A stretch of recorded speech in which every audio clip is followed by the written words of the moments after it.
بسم اللہ الرحمن الرحیم الحمد للہ الذی انزل الکتاب علی عبدہ. اس مالک کے نام سے شروع کرتے ہیں جو بہت مہربان ہے، نہایت رحم کرنے والا ہے. ہمارے سب کاموں کی ابتدا اسی کے نام سے ہوتی ہے. آج کی اس مجلس میں ہمارے دوستوں نے مجھے ایک سبجیکٹ دیا ہے، ایک وشے دیا ہے، اسلام کا معاشی نظام، یعنی اسلام کی ارتھ ویوستھا. لوگوں کی جو مالی ضرورتیں ہیں، پرجا کی اگر شاسن ہو تو، حکومت ہو تو، حکومت نہ ہو صرف سماج ہو تو سماج کے بڑے لوگ نیچے کے ورگ کے لوگوں کی کیا خدمت کر سکتے ہیں. لیکن ایک ستیہوادی ہونے کے لحاظ سے بڑے ادب سے کہتا ہوں کہ کسی بھی دھارمک آدمی کو سچ بولنا چاہیے. یہ نظام کا جو لفظ چڑھ گیا ہے زبان کے اوپر، اس میں دھیان حکومت کی طرف جاتا ہے، شاسن ویوستھا کی طرف. مجھے یہ کہنے کی اجازت دیجیے اور دل مضبوط کر کے سن لیجیے کہ خود اسلام کے ماننے والوں کے پاس میں حکومتیں ہیں، اس کے نام بھی مجھے معلوم ہے، آپ بھی جانتے ہیں. لیکن ایکاد کو چھوڑ کر کہیں بھی ان کے پاس میں نظام قائم نہیں ہے. کہنے کے لیے سب کہتے ہیں کہ ہم اسلامی نظام قائم کریں گے، لیکن کرسی پر جب بیٹھتے ہیں تو بدل جاتے ہیں. وہ پھر ان کے خیالات میں تبدیلی آنے لگتی ہے اور وہی کچھ کرنے لگتے ہیں جو ان کے من کی اپج ہوتی ہے. اس لیے آج میں آپ سے سمبودھن کرنے کے لیے، خطاب کرنے کے لیے اسلام کا جو مالیاتی طرز ہے، اس کا جو نقطہ نظر ہے، درشٹیکون ہے، قرآن اور حدیث کی روشنی میں بیان کرنے کی کوشش کروں. اول تو اسلام کے معنی سمجھ لیے جائے. اسلام کے اصل معنی ہے سلامتی، امن، پیس. کسی کے ساتھ میں بھی انیائی نہ ہو، ہر ایک دوسرے سے بے خوف رہے کہ سامنے والے کی سلامتی میرے حصے میں بھی ہے، مجھے اس سے کوئی خطرہ نہیں. اللہ تعالیٰ کے جو صفاتی نام ہے اس میں بھی ایک نام سلام ہے. مسلم کا ہر کام سلامتی، نیائے پری اور ایسے طریقے سے ہوتا ہے کہ اگر دوسرا بھی اس کو اگر دیکھے، جیسے حدیث شریف میں فرمایا حضرت رسول اللہ صلی اللہ علیہ وسلم نے کہ فریض عادلہ، مسلمان جو بھی کام کرے ایسا کام کرے کہ دوسرا اگر دیکھے تو وہ یہ کہے نہیں، اس سے بہتر طریقہ اور نہیں ہو سکتا ہے، بہت اچھا کیا ہے اس نے. جیسے ایمانداری ہے، سلامتی ہے، بھائی چارہ ہے، رحم ہے، غریبوں پر ترس کھانا ہے، مصیبت زدہ لوگوں کی مدد کرنا ہے، بھوکوں کو کھانا کھلانا ہے. نوستر لوگ ہیں جن کے پاس کپڑے پہننے کے لیے نہیں، ان کے تن ڈھانکنے ہیں، مسافروں کی مدد کرنی ہے. قرض میں جو لوگ دبے ہوئے ہیں ان کی گردنیں چھڑانا ہے، اور بہت ساری باتیں ہیں. اسلام کا جو مالیاتی درشٹیکون ہے اس کے بارے میں یہ عرض کرنا چاہوں گا کہ سنسار کا سوامی اور مالک ایک ہے، چیزیں سب اسی کی ہے، ہم بھی اسی کے ہیں. وہ مالک الملک ہے، کوئی چیز ہماری نہیں ہے اور کوئی چیز اس کی ملکیت سے خارج نہیں ہے. اصل مالک وہی ہے. قل اللہم مالک الملک تؤتی الملک من تشاء. کچھ دیر کے لیے ہم کو مالک بنایا عارضی طور پر، کسی کو پیسے دیے، دھن دیا، دولت دی، کرسی دی، شکتی دی، یہ سب اس کی دین ہے. اس میں مال ایک اللہ تعالیٰ کی بڑی نعمت ہے. قرآن نے کہا وَآتُوهُم مِّن مَّالِ اللَّهِ الَّذِي آتَاكُم، اللہ نے جو مال تم کو دیا ہے اس میں سے ان کو بھی دو. اس آیت کے جملے کے اوپر غور کرنا چاہیے. مال کو مال اللہ کہا، مال کو مال اللہ کا، مال اللہ کا ہے. جیسے بیت اللہ اللہ کا گھر، کعبہ شریف، کلام اللہ اللہ کی کتاب، رسول اللہ اللہ کے رسول، یہ نسبت ہے مال کو. جو لوگ مال کی تنقیص کرتے ہیں اور اس کو برا کہتے ہیں، میرا اتفاق ان سے نہیں. مال کا صحیح استعمال اچھا ہے، اس کا برا استعمال کرنا بری چیز ہے. مالدار ہو گئے، آپ شراب پینے لگے، ویبچار کرنے لگے، بیاج سے پیسے دینے لگے، حرام کام کیا. مال اللہ نے آپ کو دیا ہے، کسی کا قرض ادا کرا دیا، کسی کی بیٹی کی شادی کرا دی، کسی کو جھوپڑی دلا دی رہنے کے لیے، کسی کو چھوٹی موٹی دکانداری کرا دی، کسی کا کوئی کام کر دیا آپ نے.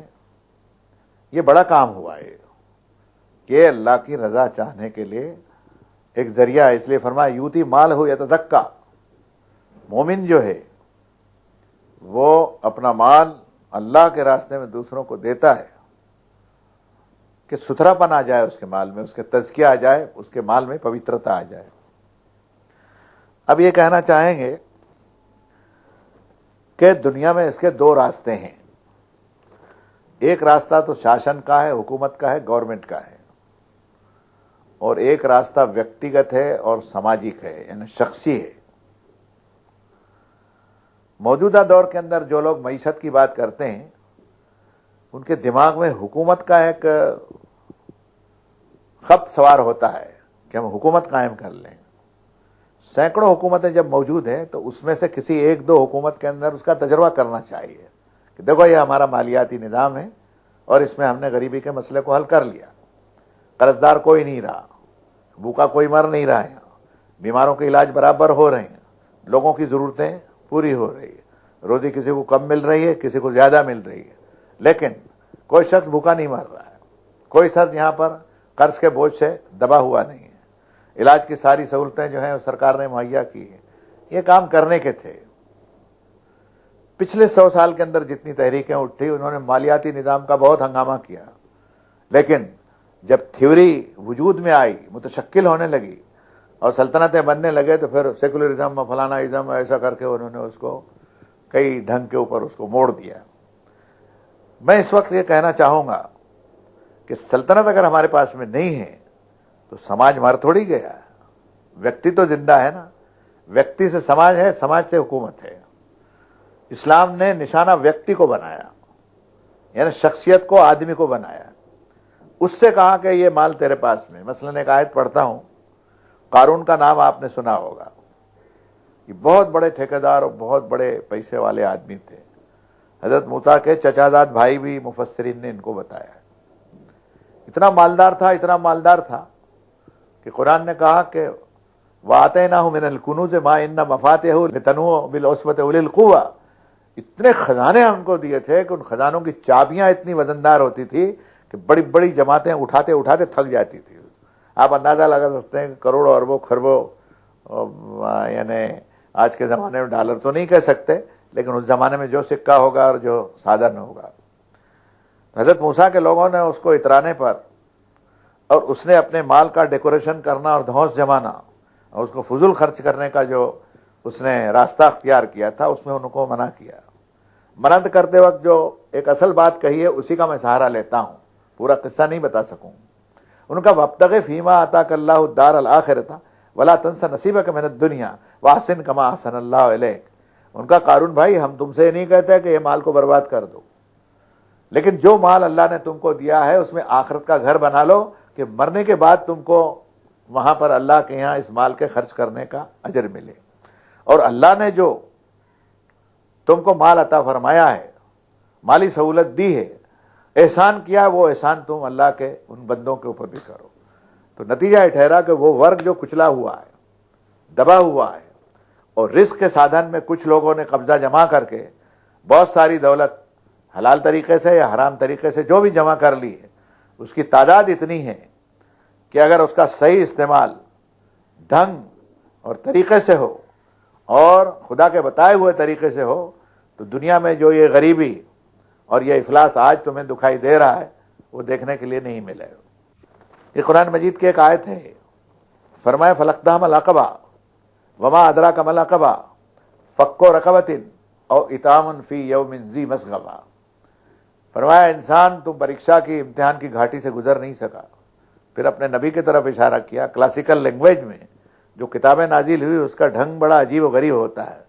اس نے کہا وما ادراک ما العقبہ، تم کو بھی کچھ معلوم ہے کہ عقبہ کس کو کہتے ہیں، گھاٹی کس کو کہتے ہیں؟ گھاٹی کس کو کہتے ہیں تمہیں کچھ معلوم ہے؟ فک رقبۃ، کسی کی گردن پھنس گئی ہے مصیبت میں، قرض میں، اس کو چھڑا دینا، جرمانے میں، قرض میں، کسی سود خور کے بوجھ میں، مکان بھی جا رہا ہے، یہ بھی جا رہا ہے، وہ بھی جا رہا ہے، گردن پھنسی ہوئی، اس کی گردن کو کوئی چھڑا دے، یہ بڑی بات ہے۔ او اطعام فی یوم ذی مسغبہ، بھوک سے نڈال کوئی ہے تو تو نے کھانے کا انتظام کیا، یہ تجھے اس گھاٹی سے چھڑانے کا ذریعہ ہے۔ تو مانو ماتر کی سیوا کرنا، انسانیت کی خدمت کرنا، غریب ورگ جو ہے اس کا حصہ دینا۔ فرمایا کہ وَآتُوهُم مِّن مَّالِ اللَّهِ الَّذِي آتَاكُم، اللہ کا وہ مال جو اللہ نے تم کو دیا تم ان کو بھی۔ اب ہم اس طرف آتے ہیں کہ پیغمبروں نے، اللہ کے نبیوں نے ہر زمانے کے اندر اس ارتھ تنتر کو، مالیاتی تقسیم کے رخ کو صحیح کیا۔ شاشن ہو تب بھی، حکومت نہ ہو تب بھی، کوئی ضروری نہیں ہے کہ شاشن ہو تبھی ہم نیکیوں کو کر سکتے ہیں، نہیں، شاشن نہ ہو ہمارے پاس میں تو بھی ہم سماجی طرز کے اوپر ہم اپنے غریب بھائیوں کے مسئلے کو حل کر سکتے۔ میں ایک بڑے عالم کے قول کا سہارا لیتا ہوں، انہوں نے بہت اچھی بات کہی، وشلیشن کیا، اس کی تفصیل بتائی کہ دو طریقے ہیں، ایک اختیاری ہے، ایک غیر اختیاری۔ شریعت کے دو طریقے ہیں، ایک اختیاری ہے، ایک غیر اختیاری۔ جیسے بھوکوں کو کھانا کھلائیے، غریبوں کی مدد کیجیے، زکوٰۃ نکالیے، 5 وقتی نماز پڑھیے، توبہ کیجیے، استغفار کیجیے گناہوں سے، رات میں اپنے مالک کے سامنے روئیے، اپنے غلطیوں کی معافی مانگیے، غریبوں کی مدد کیجیے، ماں باپ کی خدمت کیجیے، بیواؤں کی دستگیر کیجیے، ودواؤں کے سر پر دوپٹہ ڈالیے۔ اس میں حکومت کی ضرورت نہیں ہے، اس میں تو ویکتی اور سماج جو ہے وہ کر سکتا ہے، یہ ہمارے اختیار میں۔ چوروں کے ہاتھ کاٹیے، بدکاروں کو سزا دیجیے، کوڑے برسائیے، یہ اختیار میں ہمارے نہیں ہیں، اس لیے ہم پر یہ کرنا ضروری نہیں ہے۔ تو میں یہ کہنا چاہتا تھا کہ جو لوگ اس اختیاری اور غیر اختیاری کو گڈمٹ کر دیتے ہیں، نہ وہ ادھر کے رہتے ہیں نہ ادھر کے رہتے ہیں، اس لیے ان دونوں چیزوں کو الگ رکھ کر کے سوچنا چاہیے۔ ایک تو شاشن تنتر کو، اس طریقے کو اختیار کرنا جو پیغمبروں نے کہا ہے، اور دوسرے یہ کہ اگر یہ سمبھو اور پاسبل نہیں ہے تو سماج کو پیغمبروں نے جو حکم دیا وہ ہم نے کرنا چاہیے۔ روزی اللہ نے ہم کو دی حلال کی، اس میں حق للسائل والمحروم، مانگنے والا کا بھی حق ہے، جو مانگنے کے لیے نہیں آتا اس کا بھی حق ہے۔ تمہارے دروازے کے اوپر جو آیا اس کو بھی کہا جھڑکو مت، لیکن ایک حاجت مند ایسا ہے جو تمہارے دروازے پہ آنے کی سکت نہیں ہے، تم تک پہنچ نہیں سکتا۔ وہ قرآن نے، سنت نے اور حدیث نے، وہ اللہ کے رسول نے یہ پریرنا دی سماج کو اور ویکتی کو کہ تو اس کے گھر جا کر کے دیکھ کہ وہ کس مصیبت کے اندر ہے، محروم ہے۔ وہ مانگنے والے کا ہاتھ ایسا رہتا ہے، تر تر کانپتا ہے، وہ بڑی ہمت کر کے آپ کے سامنے، اس میں وہ لوگ نہیں آتے جو سوال کرنے کے عادی ہو جاتے ہیں، لیکن جو سوال کرنے کا عادی نہیں ہوتا ہے اس کا بدن کانپنے لگتا ہے کہ سخی ہے کون، یہ دستے سوال کیا جانے وہ سخی ہے یا نہیں، اس کا ہاتھ کانپتا ہے۔ اس سرمایہ دار کو اور پیسے والے کو جو اس کے پاس میں ہے، اس کا کوئی ہدیہ لے کر کے اس کے گھر پہنچے، یہ محروم کی ہوئی۔ اب اس میں ایک دھارمک تنتر کے اعتبار سے ایک نظام زکوٰۃ کا لگایا۔ یہ زکوٰۃ کا پرویژن نماز کے ساتھ قرآن مجید میں کئی جگہ آیا ہے۔ زکوٰۃ اس کو کہتے ہیں کہ آپ کے پاس جو مال ہے، سونا ہے، چاندی ہے، روپیہ ہے، ویاپار اور تجارت کا مال ہے، اور آپ کا دوسروں کے اوپر قرض ہے، ان سب کا ٹوٹل کیجئے، آپ پر قرض ہے وہ اس میں سے اتنا بات کر لیجئے، وضع کر لیجئے، پھر جو بچتا ہے اس کا 40واں حصہ یعنی 2.5، 100 میں سے 2.5 روپے، لاکھ میں سے 2500 روپے، اتنی زکوٰۃ اس کی ہوتی ہے۔ یہ زکوٰۃ ان لوگوں کا حق ہے جن کا سورہ توبہ کے اندر اللہ تعالیٰ نے ذکر فرمایا، انما الصدقات للفقراء والمساکین والعاملین علیہا والمؤلفۃ قلوبہم وفی الرقاب والغارمین وفی سبیل اللہ وابن السبیل۔ اب سوال یہ پیدا ہوتا ہے کہ یہ زکوٰۃ کیا سب کو دے سکتے ہیں؟ نہیں، ماں کو نہیں دے سکتے، باپ کو نہیں دے سکتے، اس لیے کہ ان کا سنسکرت کا ایک لفظ استعمال کرتا ہوں، آجیوکوپارجن، یعنی کھانے پینے کی ساری ویوستھا کرنا اولاد کے ذمے ہے۔ میری ماں ہے، میں نے اس کا دودھ پلایا، وہ گلے میں سو کر رات کو سوکھے میں سلایا مجھے، 2 بجے رات کو میں روتا تھا تو میری پیٹھ تھپتھپاتی تو اس کا حق ہے مجھ پر۔ میرے باپ کا بھی حق ہے جس کے گاڑے پسینے کی کمائی میں نے کھائی ہے، چاہے غریبی میں ہو یا امیری میں ہو، مجھ پر حق ہے۔ میں اپنے بیٹے کو نہیں دے سکتا، اپنی اولاد کو نہیں دے۔ اس کو دوں گا جس کا کوئی مجھ پر حق نہیں ہے۔ آپ سمجھ سکتے ہیں کہ ارتھ تنتر جس کو کہنا چاہیے، مالیاتی اور معاشی نظام جو ہے، اس کو اگر حکومت اور شاشن کے دائرے سے نکال کر کے سماج کے دائرے کے اوپر اس کو لا کے کھڑے کریں گے تو اس قدر سماج کے اندر خوشحالی آئے گی کہ جس کا آپ اندازہ اس وقت کر سکیں گے جب اس زکوٰۃ کے نظام کو اس طریقے سے لائیں۔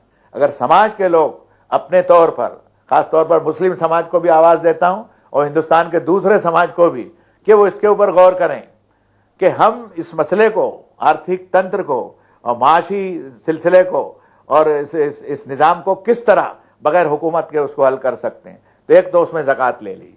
لیکن اس کے ساتھ ساتھ دوسری بات میں کہنا چاہوں گا، جنہوں نے بیاج سے اور سود سے پیسہ لیا ہے، سماج کے جس ورگ نے، چاہے چھوٹے نے لیا ہو بڑے نے لیا ہو، میرے نزدیک ساری دنیا کے اندر بھوک مری اور معاشی بدحالی اس بیاج کے سبب سے۔